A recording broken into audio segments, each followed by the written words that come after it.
When the teenage waitress nervously asked the basketball legend for his autograph, she had no idea that one simple request would cost her everything she'd worked for and change her life forever. Comment where you're watching from today, because this story will remind you that sometimes the smallest acts of courage lead to the biggest surprises. The Golden Arches Diner sat like a forgotten relic on the corner of 5th and Main, its neon sign flickering intermittently in the grey afternoon light. The chrome fixtures had lost their shine years ago, and the red vinyl booths bore the scars of countless late-night conversations and hurried meals. But for 17-year-old Jordan Mitchell, this wasn't just another rundown restaurant. It was her lifeline.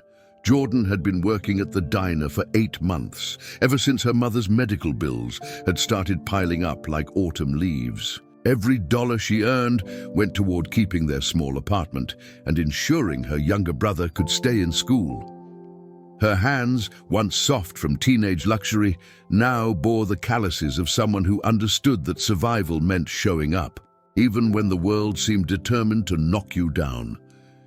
She moved through the dining room with practiced efficiency, her ponytail swaying as she balanced plates of comfort food and refilled coffee cups that had seen better decades.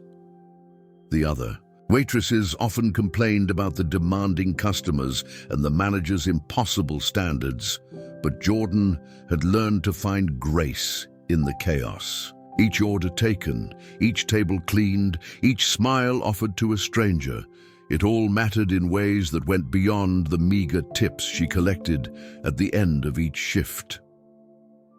The lunch rush was winding down when the bell above the entrance chimed, announcing the arrival of someone who would change everything. A tall figure stepped through the doorway, moving with the fluid confidence of someone accustomed to being watched. He was dressed simply, jeans, a plain white t-shirt, and a baseball cap pulled low over his eyes. But there was something about his presence that made the room feel smaller somehow.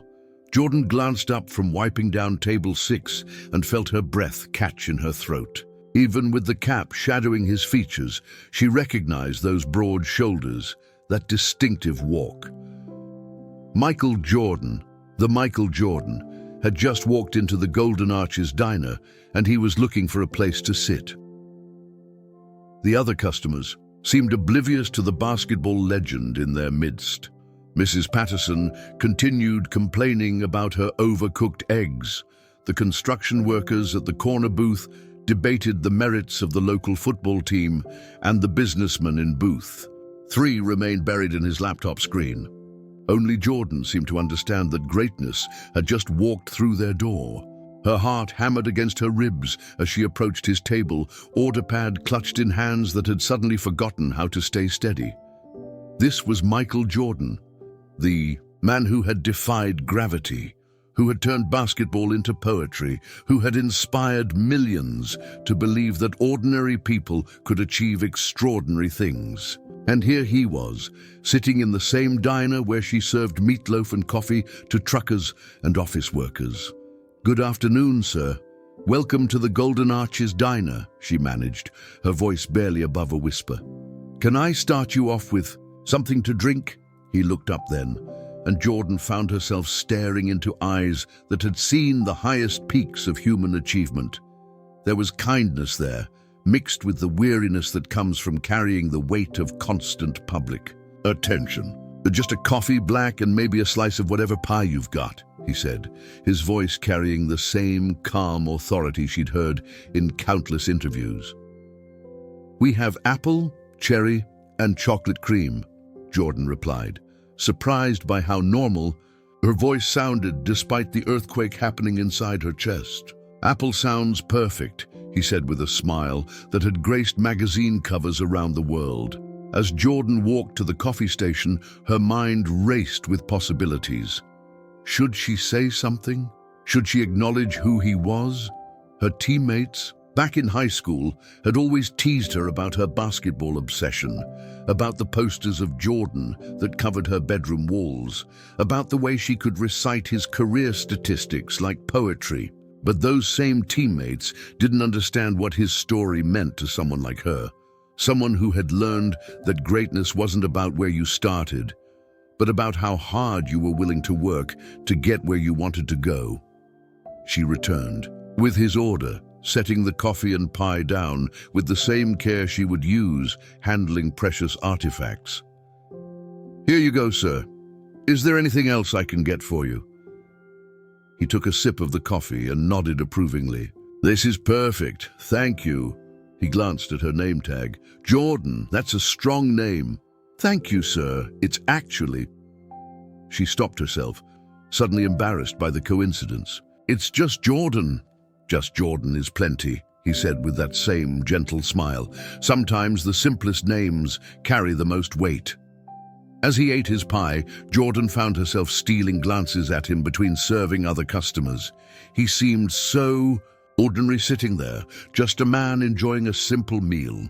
Yet she knew that millions of people around the world would trade places with her in an instant just to be in the same room with him. The weight of that realization pressed down on her shoulders like a physical thing. 20 minutes passed before he finished his meal. Jordan had been working up the courage to approach him again, to ask the question that had been burning in her throat since he'd walked in. She'd never asked for an autograph in her life, had always thought it was silly when her friends got starstruck around local celebrities. But this was different. This was Michael Jordan, and she was just a small-town waitress whose biggest dream was saving enough money to maybe attend community college someday. When he signaled for the check, Jordan's opportunity was slipping away.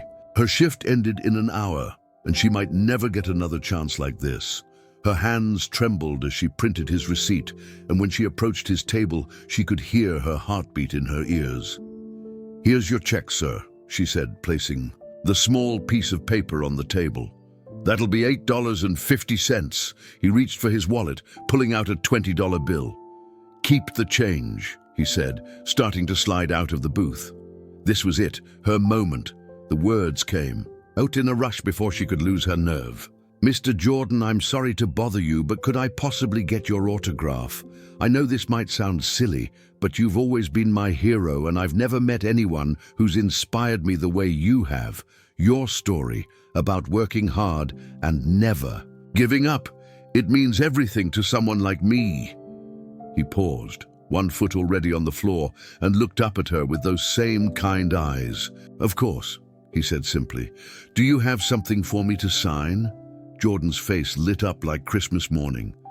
She fumbled in her apron pocket and pulled out a small notepad, the same one she used to take orders. "Would this be okay?" "I know, it's not much, but—" "It's perfect," he interrupted, taking the pad and pen from her hands. "What would you like me to write?" Just your name would be amazing," she whispered, watching as he bent over the paper, but he didn't just sign his name. Instead, he wrote carefully, taking his time with each letter. When he finished, he tore off the page and handed it to her with a smile that seemed to light up the entire diner. "Never let anyone tell you that your dreams are too big," he said, quietly. "The only limits we have are the ones we place on ourselves." Jordan looked down at the paper in her hands, reading the words he'd written. "To Jordan, keep reaching for greatness. The journey is just beginning." Michael Jordan. Tears blurred her vision as she looked back up at him. "Thank you so much. This means more to me than you could ever know." "I think I have some idea," he said, standing up from the booth. "Take care of yourself, Jordan. Something tells me we'll be hearing great things from you someday." He walked toward the exit, leaving Jordan standing there with the autograph clutched to her chest, feeling like she was floating 6 inches off the ground.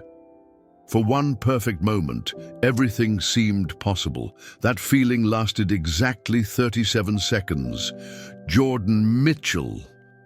The voice cut through the diner like a blade, sharp and cold and filled with the kind of authority that made everyone stop what they were doing. "What do you think you're doing?"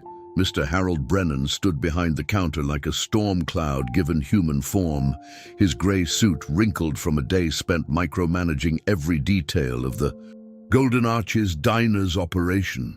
At 53, he had the kind of face that seemed permanently etched with disapproval, as if smiling might cause his features to crack and crumble. His thin lips were pressed into a line so tight it could have cut glass, and his small, dark eyes held the cold calculation of a man who had built his sense of self-worth on the power he wielded over others. Brennan had been watching the entire exchange from his position at the register, his jaw clenching, tighter with each passing second. He'd seen Jordan approach the customer's table, seen her linger there longer than necessary, seen her pull out that notepad like some starstruck teenager at a concert. What he hadn't seen, what his narrow worldview couldn't allow him to recognize, was the significance of the moment that had just unfolded. "I asked you a question, Miss Mitchell." Brennan's voice carried across the diner with the authority of someone who had never learned the difference between respect and fear. Every conversation stopped, every head turned. The construction workers paused mid-bite, Mrs. Patterson looked up from her perpetual complaints, and even the businessman finally lifted his eyes from his laptop screen. Jordan felt the autograph slip slightly in her sweaty palm as she turned to face her manager. The euphoria of meeting her hero was rapidly being replaced by a familiar knot of anxiety in her stomach. She knew that tone, had heard it directed at other employees who had committed the unforgivable sin of treating customers like human beings rather than walking dollar signs. "I was just taking care of a customer, Mr. Brennan," she said, trying to keep her voice steady. "He asked for his check and I—" "Don't lie to me," Brennan interrupted, his voice rising to a level that made the coffee cups on nearby tables seem to rattle. "I saw exactly what you were doing. You were bothering that customer for an autograph like some kind of desperate fangirl. This is a place of business, not your personal meet and greet opportunity." The other waitresses, Amy Bartlett and Christina Dixon, exchanged uncomfortable glances from behind the coffee station. They knew better than to intervene when Brennan was in one of his moods, but Jordan could see the sympathy in their eyes. They'd all been on the receiving end of his tirades at one point or another, all felt the sting of his particular brand of workplace cruelty. "Mr. Brennan, it wasn't like that," Jordan tried again, her voice smaller now, the confidence that Jordan had inspired in her beginning to waver under the weight of public humiliation. "The customer was very kind, and I only asked after I'd given him excellent service. I didn't neglect my other tables, I didn't—" "You solicited a customer for personal gain." Brennan cut her off again, stepping out from behind the counter now, his cheap shoes clicking against the checkered linoleum floor as he approached. "You used your position as an employee of this establishment to extract something from a paying customer. That's not just unprofessional, it's exploitation." The words hit Jordan like physical blows. Exploitation, as if asking for an autograph from someone who had willingly signed hundreds of thousands of them throughout his career, was somehow equivalent to theft, as if the moment of pure joy she'd experienced was actually something dirty and wrong. "Sir, with all due respect," Jordan said, finding a small reserve of courage she didn't know she still possessed. "The customer didn't seem to mind. He was very gracious about it, and he still left a generous tip. I don't think I did anything wrong." Brennan's face turned a shade of red that would have been concerning in anyone else, but in him it was just Tuesday afternoon. "You don't think you did anything wrong? Let me explain something to you, Miss Mitchell. You are not paid to think. You are paid to take orders, serve food, and collect money. You are not paid to impose yourself on customers to make them uncomfortable with your personal requests, or to turn my restaurant into your own private celebrity hunting ground." The unfairness of it all crashed over Jordan like a wave. She had worked harder than anyone else on the staff, had covered shifts for sick co-workers without complaint, had stayed late to help with inventory, had dealt with difficult customers with grace and professionalism. She had never been late, never called in sick, never given Brennan any reason to question her dedication. And now, because she had asked for an autograph from someone who was happy to give it, she was being treated like a criminal. "Mr. Brennan," she said, her voice barely above a whisper now, "I've been working here for 8 months. I've never had a single complaint from a customer. I work extra shifts whenever you need me. I've never asked for special treatment or caused any problems. This was just one moment, one simple request to someone who was kind enough to say yes. One moment is all it takes to destroy a reputation," Brennan replied, his voice dripping with the kind of self-righteous authority that comes from years of believing your own propaganda. "One moment of unprofessional behavior reflects on all of us. Do you think I want customers coming in here expecting to be hassled by starstruck employees?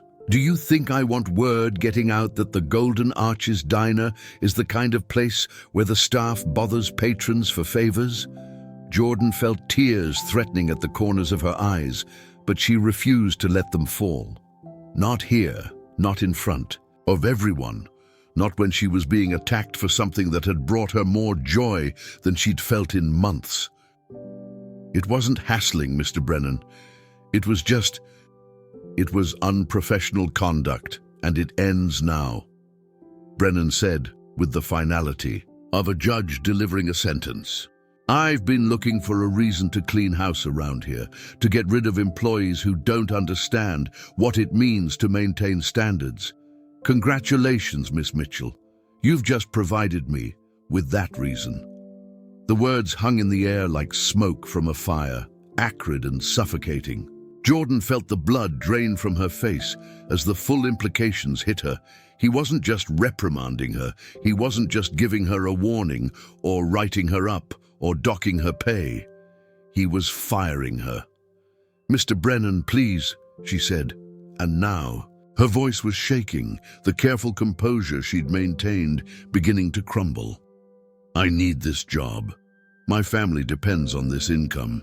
My mother is sick and my little brother. Should have thought about that before you decided to turn my establishment into your personal autograph session," Brennan replied, without an ounce of compassion in his voice. "Your personal problems are not my concern. Professional conduct is." The diner had gone completely silent now. Even the cook, Daniel Tate, had emerged from the kitchen to witness the spectacle. Jordan could feel every eye in the place on her, could sense the mixture of sympathy, embarrassment, and morbid curiosity that filled the room like toxic gas. "Pack up your things and get out," Brennan continued, his voice growing colder with each word.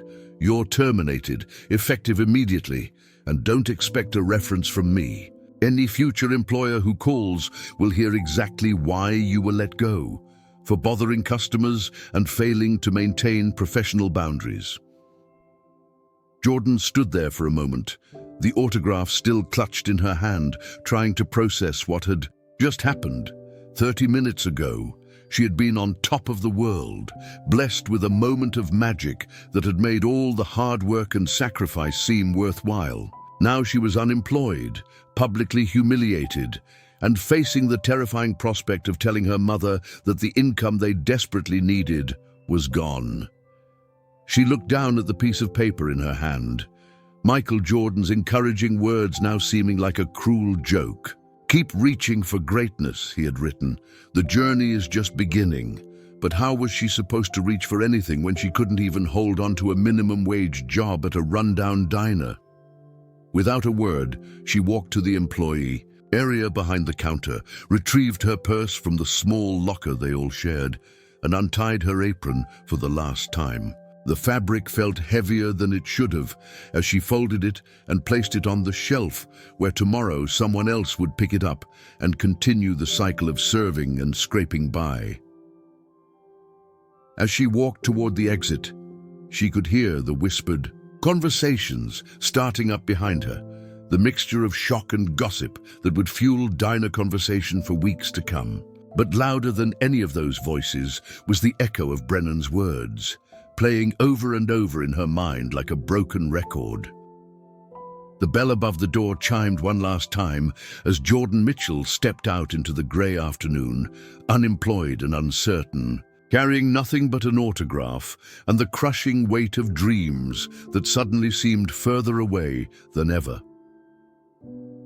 The morning sun cast long shadows across the parking lot of the Golden Arches diner as Michael Jordan sat in his rental car, fingers drumming against the steering wheel in a rhythm that matched his growing concern. 24 hours had passed since he'd witnessed something that had been gnawing at his conscience like a persistent ache. The public humiliation of a young woman whose only crime had been treating him with genuine respect and admiration. He had left the diner the previous afternoon with a warm feeling in his chest, remembering the pure joy that had lit up Jordan Mitchell's face when he'd signed her notepad. In a world where most interactions felt calculated or transactional, her request had been refreshingly authentic. There had been no cameras, no social media posts, no agenda beyond a simple moment of connection between two people who shared the same name, and perhaps the same understanding of what it meant to work for everything you earned. But that warm feeling had curdled into something cold and bitter when he'd heard the manager's voice cutting through the diner like a whip. Michael had paused just outside the entrance, his hand on the door handle, as Harold Brennan's tirade echoed through the windows. Every word had felt like a personal attack, not just on Jordan, but on the values that had shaped Michael's own journey from a cut high school basketball player to a global icon. The decision to return had been automatic, driven by the same instinct that had made him practice jump shots until his hands bled, the same refusal to accept injustice that had pushed him to excel in a league where every advantage had to be earned twice over.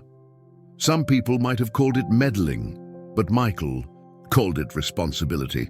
When you had the power to change someone's circumstances, staying silent wasn't neutrality, it was complicity.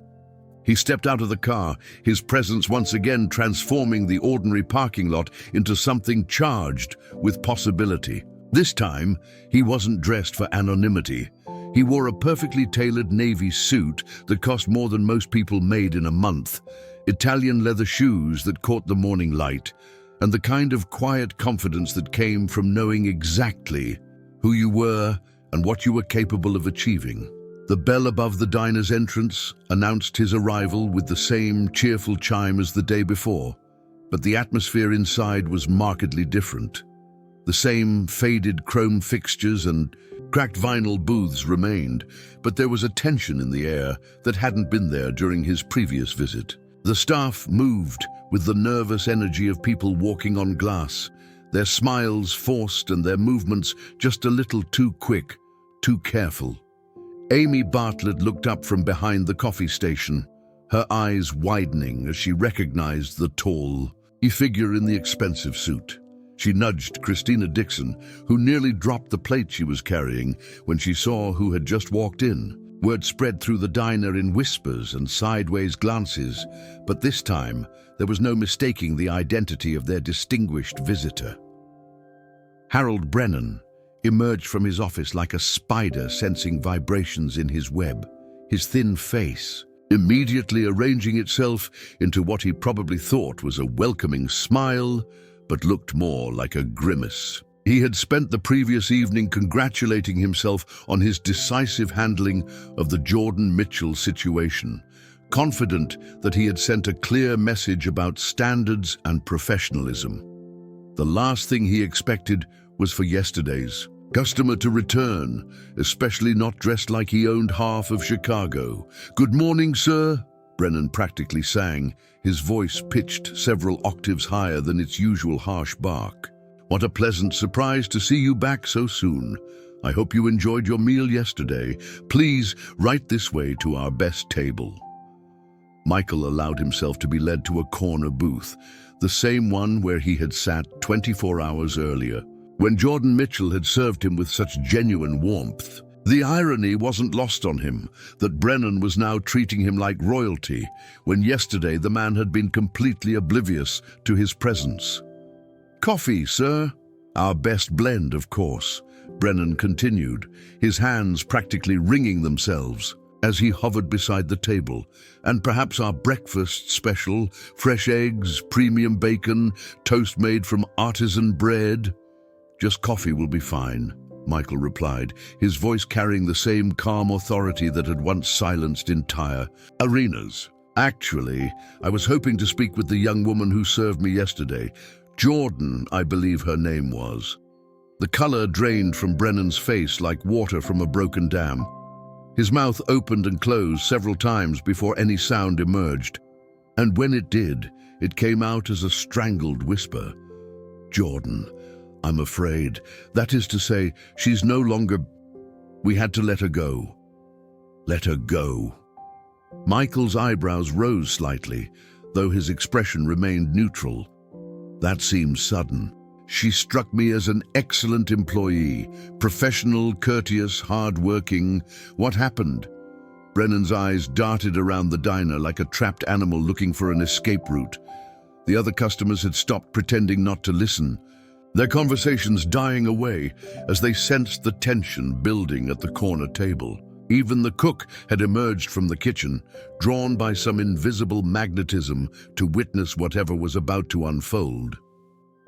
"Well, you see," Brennan began, his voice cracking slightly, "we have very strict policies about employee conduct, professional boundaries, you understand. We can't have our staff, that is to say, bothering customers with personal requests."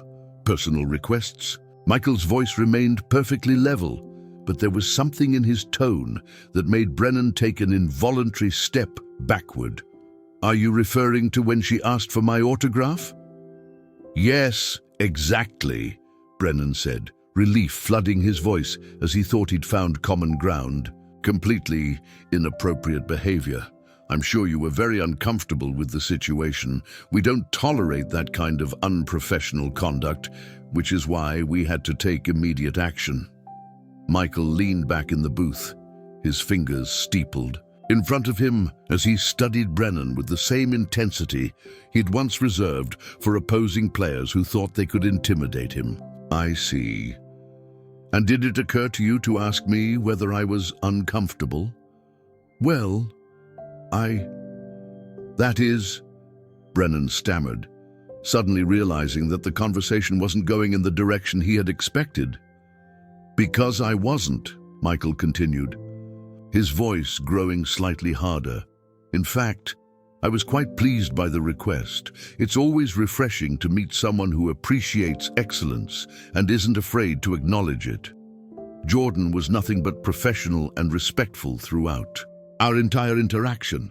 The silence that followed was so complete that the ticking of the old clock on the wall sounded like thunder. Brennan's face cycled through several shades of red as the implications of Michael's words sank in. He had fired an employee for behavior that the customer not only hadn't minded, but had actually appreciated.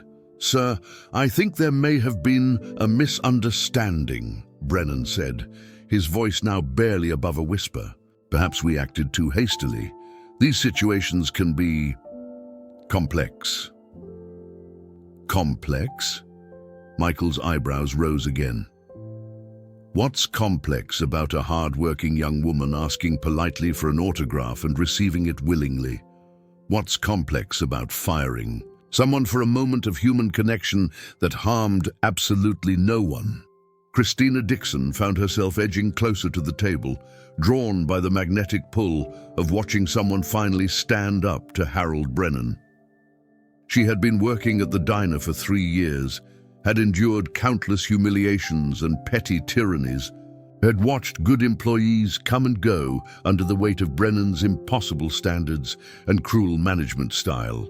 But she had never seen him reduced to this, sweating, stammering, completely stripped of the authority he wielded like a weapon against people who couldn't fight back. "Mr. Brennan began, suddenly realizing that he still didn't know the name of the man who was systematically dismantling his worldview. Jordan, Michael replied simply. Michael Jordan. The words hung in the air like a thunderclap. Brennan's face went through a series of expressions: confusion, recognition, disbelief, and finally absolute horror. His knees actually buckled slightly as the full weight of what he had done crashed down on him like an avalanche. Michael Jordan. The Michael Jordan. The man whose name was synonymous with excellence, whose face had graced more magazine covers than any athlete in history, whose business empire generated more revenue than some small countries. And Harold Brennan had fired an employee for asking this man for an autograph. "Oh my God," Brennan whispered, his voice barely audible. "Oh my God, I had no idea. Sir, Mr. Jordan, I am so incredibly sorry. If I had known, if I had realized..." "If you had realized what?" Michael asked, his voice cutting through Brennan's panic like a blade. "That I was someone important? That I was someone whose opinion mattered? Does that change what happened to Jordan?" The question landed like a physical blow. Brennan opened his mouth to respond, but no words came. How could he explain that yes, it did change everything? How could he admit that his entire moral framework was built on the premise that some people mattered more than others, that respect was something to be rationed based on status and wealth rather than basic human decency? The fact that you didn't know who I was makes what you did worse, not better, Michael continued, his voice growing stronger with each word. Jordan didn't ask for my autograph because she knew I was wealthy or famous. She asked because she genuinely admired what I represented: hard work, perseverance, the idea that ordinary people can achieve extraordinary things through dedication and effort. Those are exactly the qualities she demonstrated every day she worked for you. The weight of Michael Jordan's words settled over the diner like a heavy blanket, suffocating the last traces of Brennan's desperate attempts at damage control. The manager stood frozen beside the table, his mouth opening and closing like a fish gasping for air, while every eye in the establishment bore witness to his complete and utter humiliation. "You want to know what's truly unprofessional?" Michael continued, his voice gaining momentum like a freight train gathering speed. "Firing a 17-year-old girl who works harder than anyone else on your staff because she had the audacity to ask for an autograph from someone who was happy to give it. Creating a hostile work environment where employees are afraid to show basic human kindness because they might lose their jobs. That's what's unprofessional." Christina Dixon felt tears pricking at the corners of her eyes as she listened to someone finally articulate what she and every other employee had felt but never dared to say. Harold Brennan had ruled the Golden Arches diner like a petty dictator for years, crushing spirits and destroying confidence with his endless criticism and impossible standards. But now, watching him crumble under the weight of his own cruelty, she felt something she hadn't experienced in years: hope. "Mr. Jordan, please," Brennan pleaded, his voice cracking with desperation. "You have to understand, I was just trying to maintain standards. We have policies, procedures. I was protecting the integrity of the establishment." Protecting the integrity. Michael's laugh was sharp and humorless. By humiliating a teenage girl in front of a room full of strangers. By destroying the livelihood of someone whose only crime was being respectful and kind. That's not integrity. That's cowardice dressed up as authority. Amy Bartlett found herself nodding involuntarily, remembering all the times she had watched Brennan reduce new employees to tears with his constant criticism and impossible demands. She thought about the turnover rate at the diner, the way good people came and went like autumn leaves, driven away by a manager who seemed to take genuine pleasure in making others feel small and worthless. "Sir, if I may," Brennan said, his voice now barely above a whisper, "perhaps we could discuss this privately. I'm sure we can work something out, find a solution that satisfies everyone." Michael leaned forward slightly, his intense gaze never leaving Brennan's face. "There's nothing to discuss privately. You made your decision publicly, humiliated that young woman in front of everyone in this room. Now you get to face the consequences of that decision just as publicly. The businessman in booth 3, who had been present for Jordan's firing the day before, cleared his throat nervously. "Excuse me," he said, his voice cutting through the tension like a knife. "I was here yesterday when this happened. I saw the whole thing. That girl, Jordan, she didn't do anything wrong. She was polite, professional, didn't bother anyone. The way she was treated..." He shook his head in disgust. "It was completely uncalled for." "Thank you," Michael said, acknowledging the man with a nod. "It's good to know that at least some people in this room understand the difference between right and wrong." Mrs. Patterson, the elderly woman who had been complaining about her eggs the day before, surprised everyone by speaking up. "That Jordan girl was always so sweet to me," she said, her voice wavering slightly. "She remembered how I liked my coffee, always made sure I got extra napkins. She was the only one here who ever treated me like I mattered." One by one, other customers began sharing their own experiences with Jordan.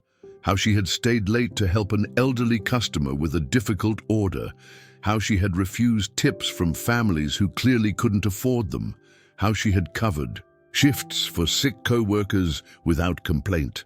The picture that emerged was of a young woman who embodied everything that was good about customer service and human decency.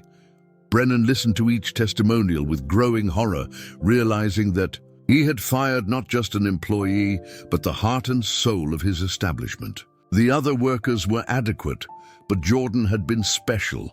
The kind of person who made customers feel valued and appreciated, who turned a simple meal into a positive experience.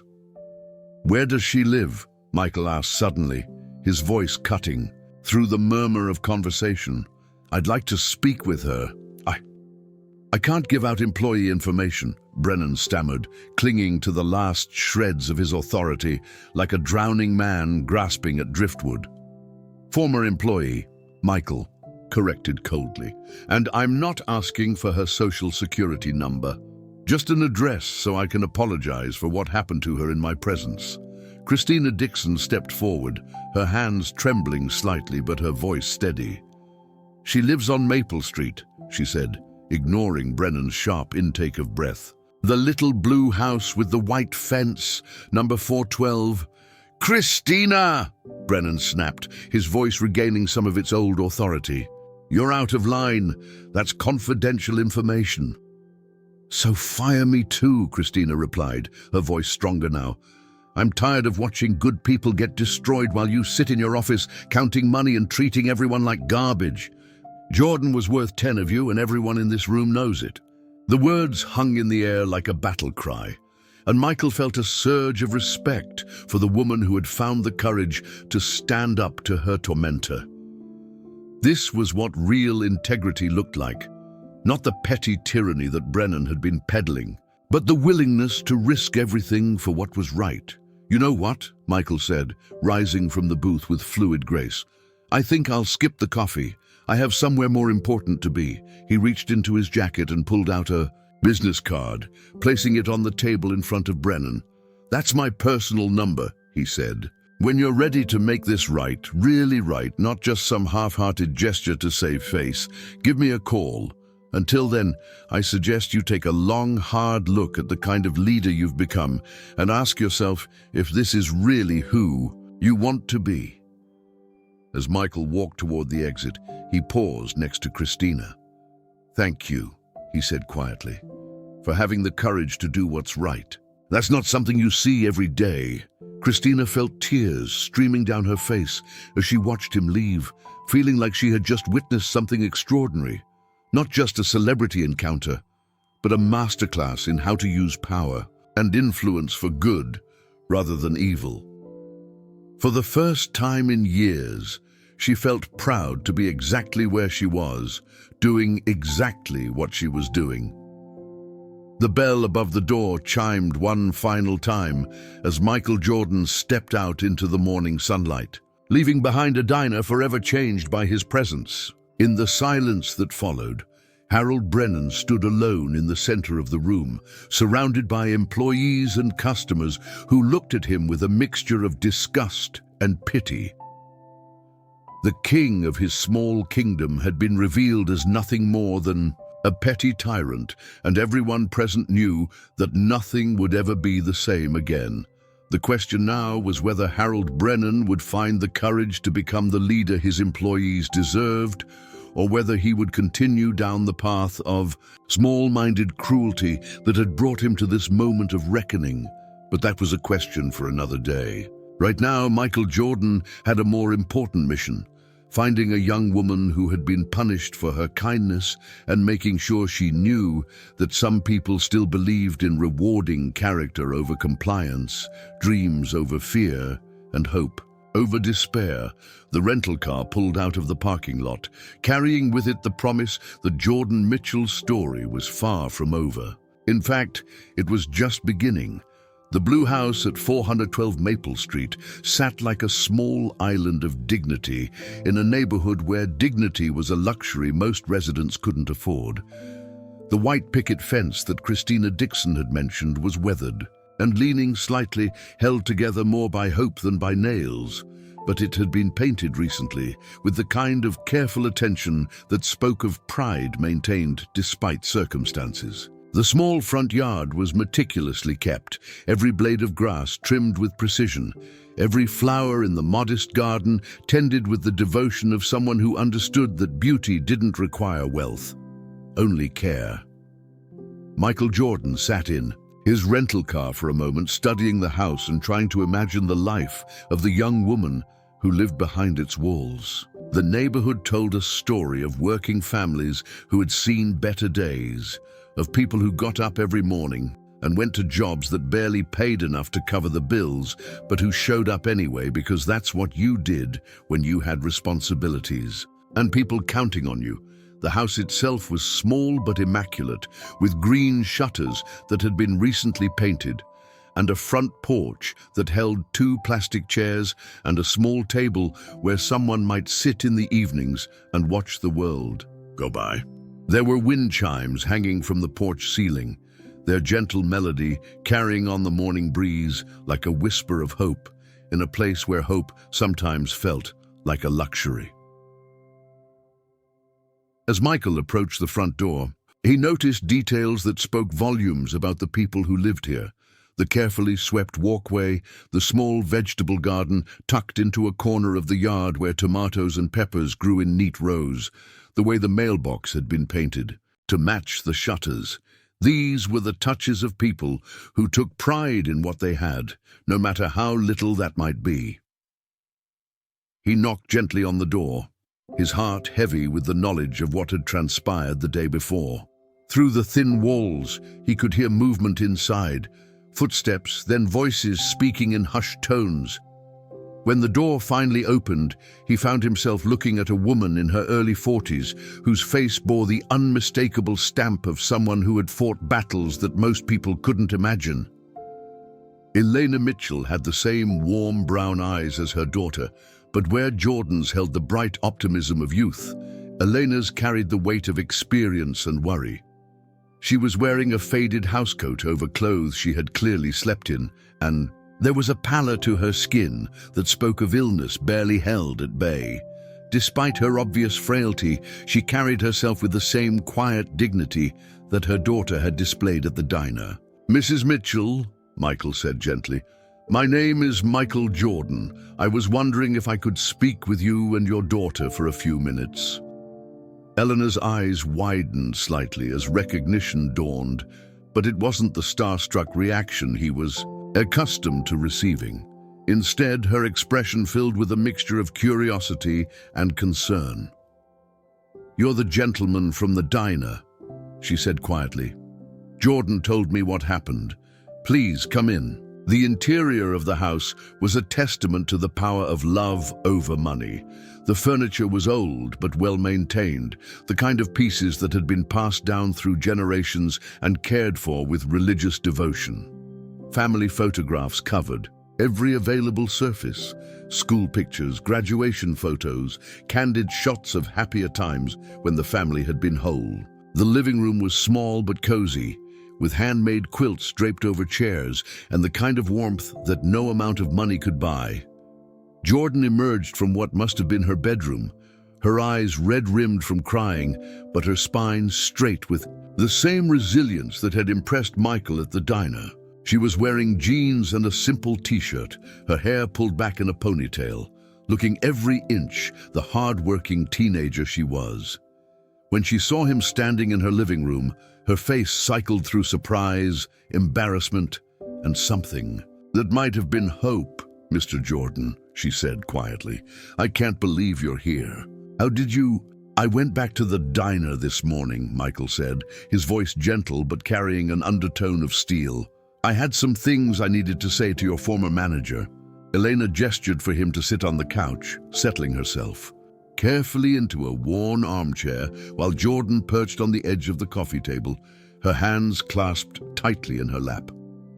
The small living room felt even smaller with Michael's imposing presence, but somehow it also felt safer, as if his being there had created a protective barrier against the harsh realities waiting outside. "I owe you an apology," Michael began, looking directly at Jordan. "What happened to you yesterday was wrong on every level, and the fact that it happened after you showed me such kindness makes it even worse. You asked for an autograph, something I've signed thousands of times for thousands of people, and you were punished for it as if you'd committed some kind of crime." Jordan shook her head quickly. "Mr. Jordan, you don't owe me any apology. You didn't do anything wrong. Mr. Brennan was a bully who used his position of power to hurt someone who couldn't fight back." Michael interrupted firmly. "That's not your fault, and it's not something you should have to accept or excuse. What he did was cruel and unnecessary, and it reflects on his character, not yours." Elena Mitchell had been listening in silence, but now she spoke up, her voice soft but filled with steel. "Jordan has been working at that diner for 8 months, she said. "She's never missed a day, never been late, never had a single complaint from a customer. She works there because I can't, because the medical bills from my treatments have put us in a position where a 17-year-old girl has to support her family. And she's done it without complaint, with grace and dignity that would put grown men to shame." The pain in her voice was evident, the anguish of a mother who had been forced to watch her child sacrifice her youth to adult responsibilities. Michael felt his jaw clench as he thought about Harold Brennan, sitting in his office counting money while a teenager worked multiple shifts to keep her family afloat. "Mom, please," Jordan said quietly. "Mr. Jordan doesn't need to hear about our problems." "Actually, I do," Michael said firmly, "because your problems are exactly the reason what happened yesterday was so unforgivable. You weren't asking for an autograph as some frivolous fan. You were taking a brief moment of joy in a life that has demanded more from you than any 17-year-old should have to give. And instead of being celebrated for your work ethic and in character, you were punished for being human." He leaned forward, his intense gaze fixed on Jordan's face. "Tell me something. What did you plan to do with that autograph?" Jordan looked surprised by the question. I was going to frame it," she said quietly. "Put it on my dresser where I could see it every morning when I got up for work. It was going to remind me that success was possible, that people who work hard can achieve great things. Your story has always inspired me. How you got cut from your high school team, but didn't give up. How you turned that rejection into motivation to become the greatest player who ever lived." The simplicity and honesty of her answer hit Michael like a physical blow. Here was a young woman who understood what his career really meant. Not the fame or the money or the accolades, but the deeper truth that excellence was achievable for anyone willing to pay the price in sweat and determination. "Where is it now?" he asked gently. Jordan's face crumpled slightly. "I threw it away," she whispered. "Last night after I told Mom what happened. I was so angry and embarrassed and I just threw it in the trash. I felt stupid for asking, stupid for thinking that moment meant anything special. Jordan! Elena exclaimed, her voice filled with horror. You didn't tell me that. How could you throw away something so meaningful? Because it wasn't meaningful, Mom, Jordan replied, tears beginning to flow down her cheeks. It was just a piece of paper that cost me my job. It was a stupid mistake that's going to make it even harder for us to pay the bills and keep you healthy and take care of Tommy. Michael felt something break inside his chest as he watched this remarkable young woman blame herself for the cruelty of others. Everything about her response, the selflessness, the strength, the way she put her family's needs above her own dreams, reinforced his conviction that Harold Brennan had made a catastrophic mistake. Jordan, he said quietly, I need you to listen to me very carefully. What happened to you yesterday wasn't your fault, not even a little bit. You showed kindness, respect, and genuine appreciation for something that meant a lot to you. Those are virtues, not crimes. The fact that someone punished you for possessing those virtues says everything about them and nothing about you. He reached into his jacket pocket and pulled out a small wrapped package. I brought you something, he said, extending it toward her. Consider it a replacement for what you lost, but more importantly, consider it a reminder that your dreams are valid and your character is valuable no matter what anyone else tries to tell you. Jordan hesitated, looking at her mother for permission.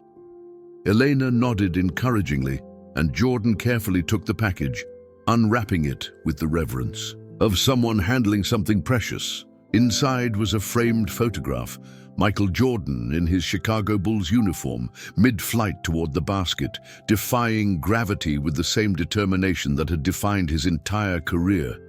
But it was the inscription at the bottom that made Jordan gasp out loud. To Jordan Mitchell, your character shines brighter than any spotlight. Never let anyone dim your light. The world needs people like you. Michael Jordan. Jordan stared at the photograph through tears that blurred her vision, holding it like it was made of gold and dreams. Mr. Jordan, I can't accept this. It's too much. It's exactly what you deserve, Michael interrupted gently, and it's not even close to being enough.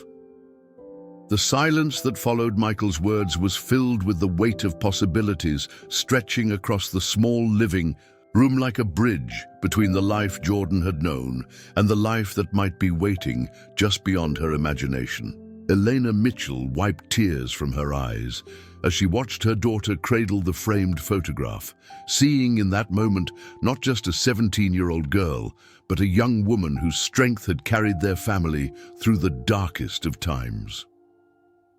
There's something else, Michael said, his voice carrying the quiet authority of someone accustomed to making decisions that changed lives.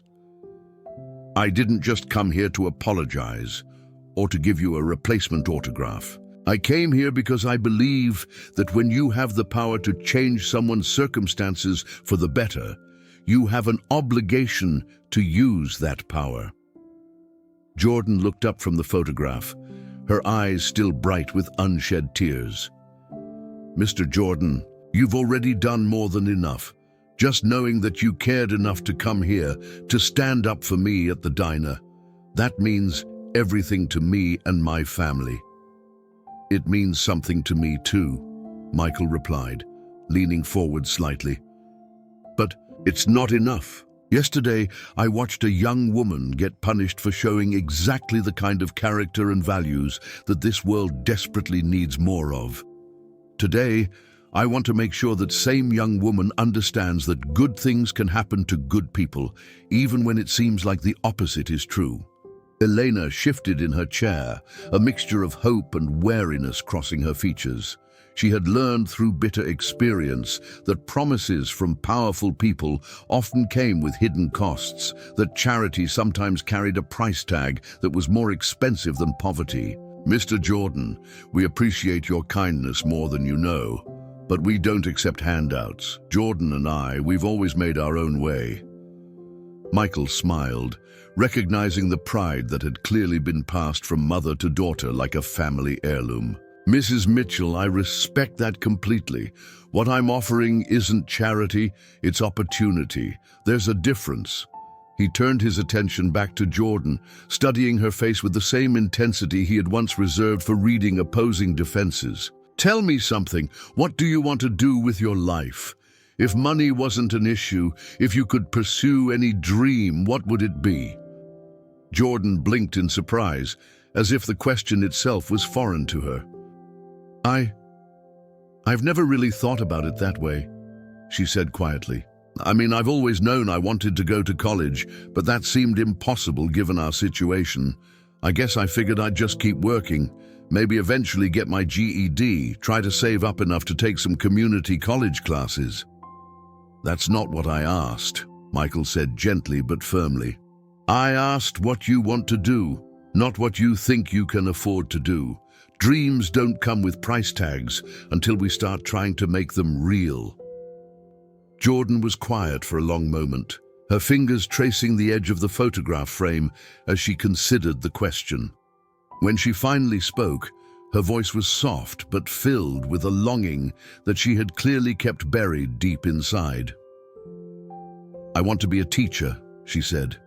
I want to work with kids who come from families like mine, kids who might not have anyone else believing in them. I want to show them that where you start doesn't determine where you finish. The answer didn't surprise Michael. It was exactly the kind of selfless ambition he would have expected from someone like Jordan.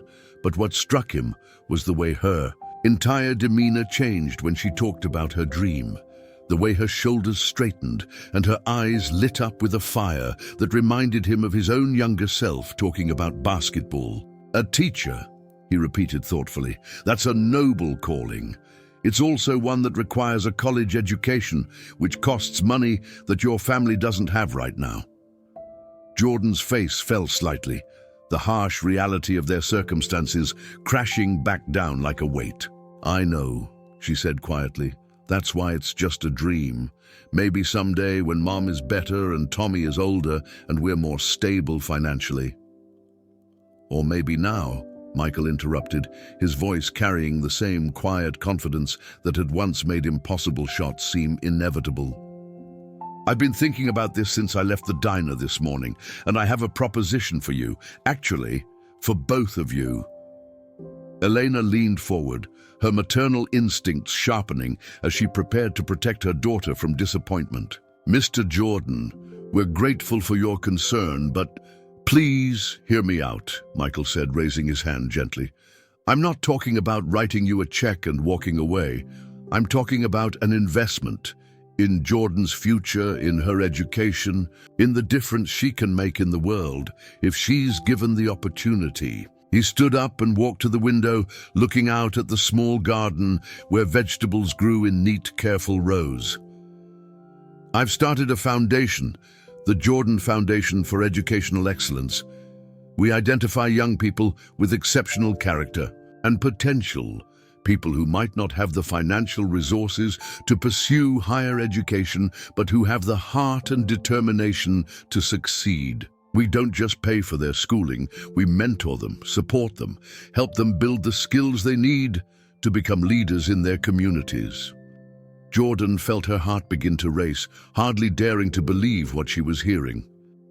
Mr. Jordan, are you saying? I'm saying that I want to offer you a full scholarship to any accredited university you choose, Michael said, turning back to face them. Tuition, room and board, books, everything. In exchange, you agreed to maintain a minimum GPA, participate in community service projects, and after graduation, commit to teaching in underserved communities for at least 5 years. The words hung in the air like magic, too wonderful to be real, but spoken with such sincerity that Jordan couldn't doubt their truth. Elena gasped, her hand flying to her chest as the implications of the offer sank in. This wasn't just about education. This was about breaking cycles, about giving her daughter the chance to build the kind of life that had seemed impossible just moments before. There's more, Michael continued, his voice gaining momentum as he saw the hope blooming in Jordan's eyes. Part of our foundation's mission is supporting families during the transition period. We understand that losing Jordan's income would create hardship for you, Mrs. Mitchell. So we also provide family support stipends to ensure that pursuing education doesn't come at the cost of family stability. Elena began to cry then, tears of relief and gratitude and overwhelming emotions streaming down her face. For 8 months, she had watched her teenage daughter carry the weight of adult responsibilities, had seen her sacrifice her youth to support a family that should have been supporting her. The guilt had been eating at her almost as much as the illness. The knowledge that her medical problems had forced her child to grow up too fast and dream too small. "I don't understand," Jordan whispered, her voice barely audible. "Why would you do this for us? You don't even know us." Michael returned to his seat, his expression serious but kind. "I know enough," he said simply. "I know that you show up every day and work harder than people twice your age. I know that you treat everyone with respect and kindness, regardless of their status or what they can do for you. I know that you asked for an autograph, not because you wanted to sell it or show off, but because you genuinely understood what it represented. And I know that when faced with the choice between your own dreams and your family's needs, you chose family without hesitation." He paused, his voice growing softer. "Those are exactly the qualities we look for in our scholarship recipients. Not just academic potential, but character, heart. The kind of inner strength that can't be taught but only recognized and nurtured." Jordan looked at her mother, seeing her own hope and disbelief reflected in Elena's tear-streaked face. This moment felt too perfect, too much like something from a fairy tale to be happening in their small living room on Maple Street. But Jordan's presence was undeniably real, his offer apparently genuine, and the photograph in her hands proved that sometimes the impossible could become possible. "There's just one condition," Michael added, and Jordan felt her heart skip a beat, preparing for the catch that would make this dream disappear like smoke. "What condition?" she asked, her voice barely above a whisper. Michael smiled, the same smile that had once reassured teammates in the final seconds of championship games. "You have to promise me that you'll never let anyone convince you that your dreams are too big or that you don't deserve good things. You have to promise that you'll remember this moment whenever someone tries to make you feel small or worthless. Can you do that?" Jordan nodded, tears streaming freely down her face now. "Yes," she whispered. "Yes, I promise." "Then we have a deal," Michael said, extending his hand toward her. "Welcome to the Jordan Foundation, Jordan. Your real journey is just beginning." As their hands met in a handshake that would change the trajectory of multiple lives, the small house on Maple Street seemed to expand, its walls unable to contain the magnitude of the hope that had just been born within them. 6 months had passed since that transformative morning in the Mitchell family living room, and the world had begun to take notice of a story that seemed almost too perfect to be true. What had started as a simple act of kindness between a basketball legend and a teenage waitress had grown into something far more significant, a testament to the power of character, the importance of standing up for what's right, and the ripple effects that occur when good people are given the opportunity to flourish. Jordan Mitchell stood at the podium of the grand ballroom in the Chicago Marriott, her hands steady, despite the magnitude of the moment. The room was filled with over 500 people, educators, business leaders, philanthropists, and members of the media who had come to witness the first annual Jordan Foundation Excellence Awards. The same young woman who had once served coffee and pie in a rundown diner now commanded the attention of some of the most influential people in the city. She wore a simple but elegant navy dress that Eleanor had helped her pick out, her hair pulled back in a style that was both professional and youthful. The transformation was remarkable, but what struck everyone who saw her wasn't just how different she looked. It was how she carried herself with the same quiet dignity that had impressed Michael Jordan that day at the Golden Arches diner. "Ladies and gentlemen," Jordan began, her voice clear and strong, carrying easily to the back of the packed ballroom. "6 months ago, I was a 17-year-old girl working at a diner, trying to help my family make ends meet, while dreaming of a future that seemed impossibly far away. Today, I'm a college freshman with a full scholarship, a support system I never could have imagined, and most importantly, a deeper understanding of what it means to believe in the power of dreams." The audience listened in rapt attention as she continued, many of them familiar with her story from the media coverage that had followed Michael Jordan's decision to not only fund her education, but to feature her as the face of his educational foundation. What they didn't expect was the poise and eloquence with which she spoke, the natural charisma that suggested she had been born for moments like these. "But I'm not here tonight to talk about my journey," Jordan continued, a slight smile playing at her lips. "I'm here to talk about the 25 other young people who are receiving Jordan Foundation scholarships this year. Students who have overcome obstacles that would have defeated most people, who have maintained their character and determination despite circumstances that would have broken lesser spirits." At tables scattered throughout the ballroom sat the other scholarship recipients, young men and women from every corner of Chicago, who had been selected not just for their academic potential, but for the same qualities that had impressed Michael Jordan in his encounter with Jordan Mitchell. Each had a story of triumph over adversity, of maintaining hope in the face of seemingly impossible odds. Michael Jordan himself sat at the head table, watching with evident pride as the young woman he had taken under his wing commanded the room with natural authority. Beside him sat Eleanor Mitchell, who had undergone successful treatment for her illness and was now cancer-free, her recovery aided by the comprehensive healthcare coverage that came with her daughter's scholarship package. The family support that Michael had promised had proved to be more than financial. It had been a lifeline that had allowed them to focus on healing rather than just surviving. "When Mr. Jordan offered me this opportunity," Jordan continued, her gaze finding his across the room, "he told me that good things happen to good people. But what I've learned over these past 6 months is that good things happen through good people."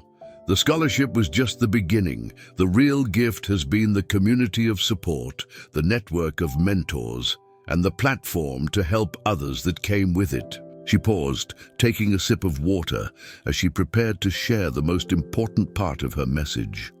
"Which brings me to why we're really here tonight. The Jordan Foundation isn't just about sending deserving students to college. It's about creating a movement. It's about proving that when we invest in character over credentials, when we support dreams over circumstances, when we choose hope over cynicism, we don't just change individual lives, we change the world." The applause that followed was thunderous, but Jordan raised her hand for quiet, indicating that she wasn't finished. "I want to tell you about some of the other recipients of this year's scholarships, because their stories will inspire you the way Mr. Jordan's story once inspired me." She gestured toward a table near the front, where a young man with kind eyes and calloused hands sat with his family. Marcus Williams worked 3 jobs while maintaining a 4.0 GPA, supporting his grandmother and 2 younger siblings after his parents died in a car accident. Despite having every excuse to give up on his education, he never missed a day of school and tutored other students in his free time. The spotlight found Marcus, who stood briefly and waved to the applause, his humble smile reflecting the same quiet strength that had impressed the Foundation's selection committee. Sarah Chen escaped from an abusive home situation at 16, lived in her car for 3 months while finishing high school, and still managed to graduate as valedictorian. She plans to study social work so she can help other young people who find themselves in similar situations. Again, the applause was overwhelming, and Sarah's tears of gratitude were visible even from the back of the room. Jordan continued highlighting other recipients. A young man who had aged out of the foster care system but never stopped believing in education. A teenage mother who attended night school while working full-time to support her child. A recent immigrant who had learned English in 2 years and was already tutoring other students in both languages. Each of these students represents something that can't be measured by standardized tests or traditional metrics, Jordan said, her voice growing stronger with emotion. They represent the kind of character and determination that our society desperately needs more of. They represent the truth that Mr. Jordan has always embodied, that greatness isn't about where you start, it's about how hard you're willing to work to get where you want to go. The camera crews that had been positioned throughout the room captured every moment, every face in the audience, every tear of joy and inspiration. This wasn't just a scholarship ceremony, it was a celebration of human potential, a reminder that in a world often focused on division and despair, there were still people committed to lifting each other up. But tonight isn't just about celebrating. These remarkable young people, Jordan continued, her voice taking on a more serious tone, it's also about issuing a challenge to everyone in this room, everyone watching at home, everyone who believes in the power of dreams and the importance of character. She looked directly into the main camera, speaking not just to the ballroom, but to the television audience that would see this moment broadcast later that evening. We live in a world where it's easy to become cynical, where it's tempting to believe that kindness is weakness and that looking out for yourself is the only way to survive. But the students being honored tonight prove that the opposite is true. They prove that character matters, that helping others makes us stronger, and that the best way to achieve our own dreams is to help others achieve theirs. The silence in the room was profound. 500 people hanging on every word, from the teenager who had somehow found the wisdom to articulate truths that many adults spent their entire lives trying to understand. So here's my challenge, Jordan said, her voice rising with passion. Find someone to believe in. Find a young person who needs support, encouragement, or just someone to tell them that their dreams matter. You don't have to start a foundation or write big checks. Sometimes all it takes is showing up, paying attention, and refusing to let good people go unnoticed. She paused, her eyes finding Michael Jordan's again across the room. 6 months ago, a man could have simply enjoyed his pie and coffee and walked away from a situation that wasn't his problem. Instead, he chose to care. He chose to act. He chose to prove that good things really do happen to good people, but only when good people make them happen. The standing ovation that followed seemed to go on forever, 500 people on their feet applauding not just Jordan's words, but the truth they represented.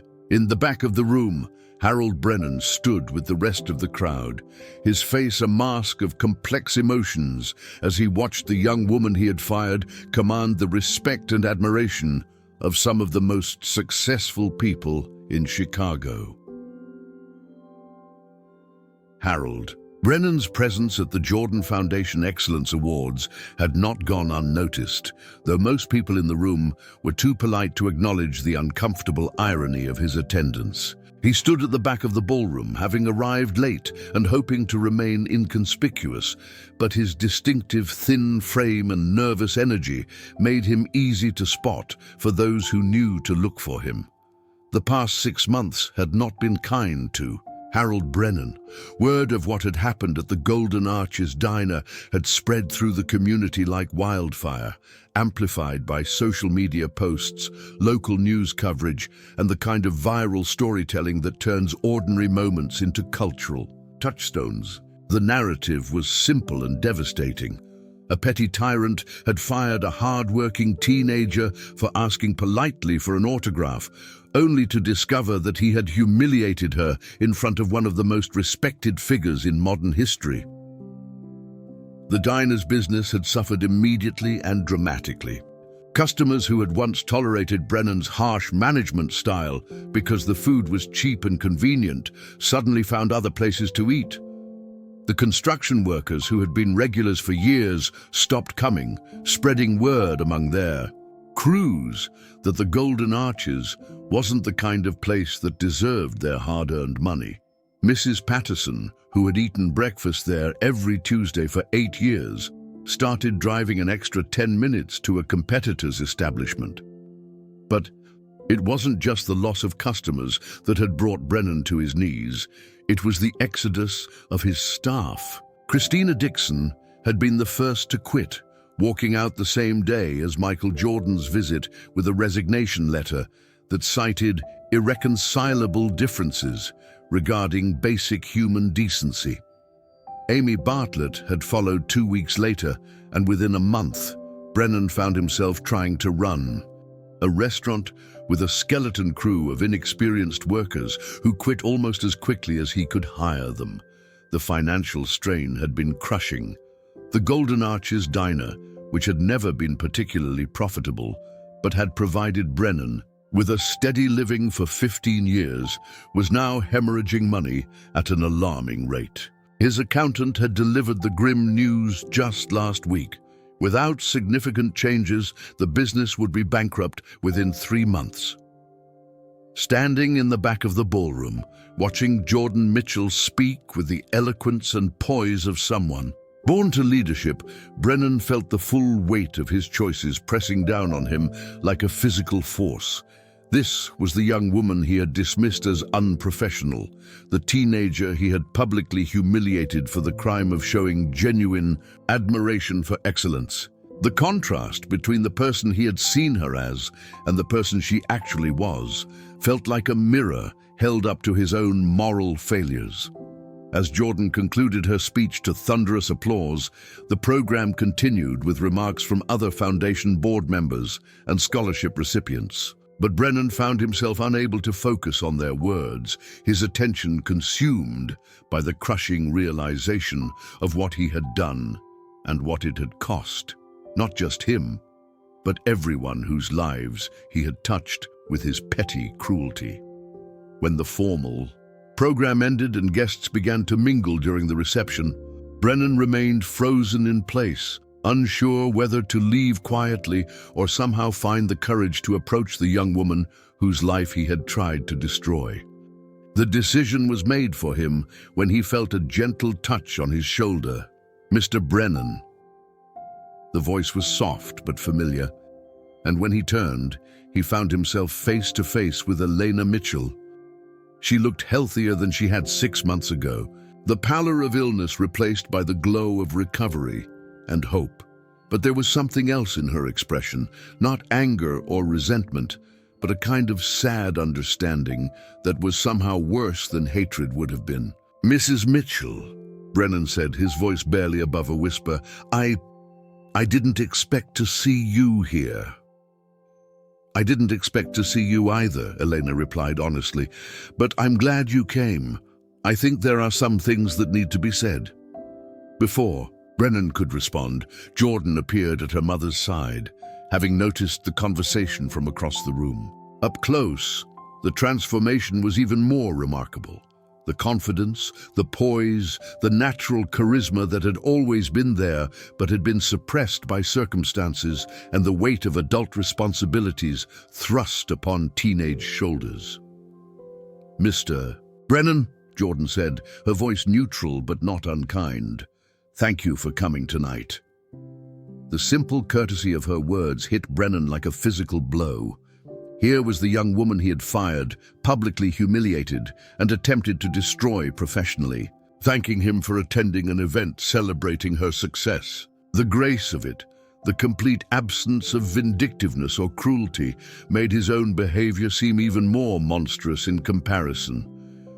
"Jordan, Brennan began, then stopped, realizing that he had no idea what to say. How do you apologize for trying to crush someone's spirit? How do you explain that your own smallness had made you want to diminish someone whose light threatened to expose your darkness? "It's okay," Jordan said gently, recognizing his struggle. "I know why you're here, and I want you to know that I don't hold any anger toward you. What happened at the diner was painful, but it also led to all of this." She gestured toward the room full of scholarship recipients, donors, and supporters. "Sometimes the worst moments in our lives are actually doorways to the best ones." Brennan felt tears threatening at the corners of his eyes. "You don't understand," he said, his voice cracking. "What I did to you was unforgivable.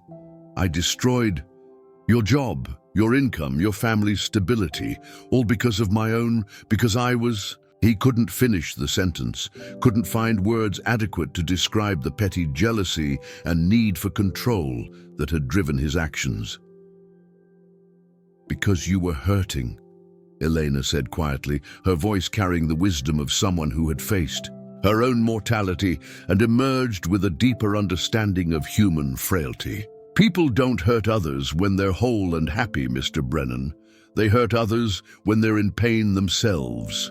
The insight was so unexpected, so generous, that Brennan felt his carefully constructed defenses crumble completely. These women, the ones he had tried to destroy, were showing him more compassion than he had shown his own employees in years. "The diner is closing," he said suddenly, the words tumbling out before he could stop them. "I'm losing everything. The customers, the staff, the money, it's all gone. And I deserve it. I deserve every bit of it." Jordan and Elena exchanged a look, communicating in the wordless way that families do when they've been through hardship. Together. Finally, Jordan spoke, her voice thoughtful. "Mr. Brennan, can I ask you something? When you fired me, what were you really afraid of?" The question caught him off guard, forcing him to examine motivations he had never fully acknowledged, even to himself. I don't know what you mean." "I think you do," Jordan said gently but firmly. "I think you saw something in that moment between Mr. Jordan and me, some kind of connection or respect or possibility, and it scared you. Maybe it reminded you of dreams you used to have, or chances you never took, or the person you used to be before life made you hard." Brennan stared at her, stunned by the accuracy of her assessment. She was right. Watching her interact with Michael Jordan had triggered something deep and painful in him, a reminder of his own abandoned aspirations, and the slow process by which dreams had been replaced by bitterness. "The tragedy isn't that you made a mistake," Jordan continued. "The tragedy would be if you let that mistake define the rest of your life. You still have time to become the person you want to be, to build something better than what you're losing." As she spoke, Michael Jordan approached their small group, his presence immediately shifting the dynamic of the conversation. Brennan tensed, expecting judgment or confrontation, but Michael's expression was calm and thoughtful. "Mr. Brennan," Michael said simply, "I understand you've been going through some difficult times." Brennan nodded, unable to trust his voice to remain steady. "I've been thinking about our conversation at the diner," Michael continued, "about leadership, about the kind of environment we create for the people around us. I think you might be interested in some opportunities we have available through the foundation. Not just for students, but for community leaders who want to make a positive difference." The offer hung in the air like an unexpected lifeline, so generous and undeserved that Brennan could barely process its implications. "I don't understand," he whispered. "Redemption," Michael said simply. "It's never too late to choose to be better than you were yesterday. The question is, are you ready to do the work?" As the evening wound down and guests began to leave the ballroom, Harold Brennan stood surrounded by the very people he had tried to harm, offered forgiveness he hadn't asked for and opportunities he didn't deserve. For the first time in years, he felt something he had almost forgotten existed: hope. The story that had begun with cruelty and injustice was ending with grace and possibility, proving that sometimes the most powerful victories aren't achieved through revenge, but through the radical act of choosing compassion over condemnation, healing over hatred, and hope over despair. In a world that often seemed determined to tear people down, Jordan Mitchell and Michael Jordan had chosen to build something better, not just scholarships or foundations, but a testament to the truth that good things really do happen to good people, especially when good people make them happen.